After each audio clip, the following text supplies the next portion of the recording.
Tuesday po sa inyong lahat, lalong-lalo na sa mga Irenatics, Team Charan at Charanatics. So ayan, kung nakikita nyo, maputi yung ating ating harapan ng bahay, yung ating garden kasi po nag-uulan ng yelo mula pa kahapon. O ayan, ako po.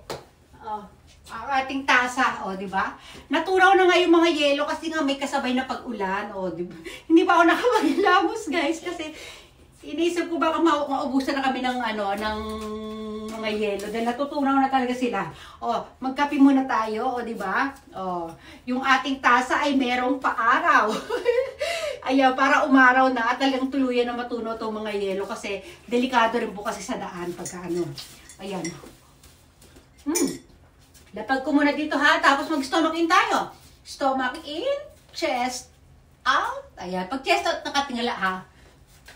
Out, tsaka tingala. Pwet, out. I-push ang bewang, i-pull ang balakang. Ayan, medyo maluwang yung damit natin, pero carry na yan. Diba? Flex, flex, flex. Pinala ko pa kayo sarili. Diba? Sombrero po ni Kane, ito ginamit ko lang, pinagkasya ko lang po sa ulo ko. Si Kane nandun na siya sa labas, naglalaro. Kane! Hi, Kane! Ayun,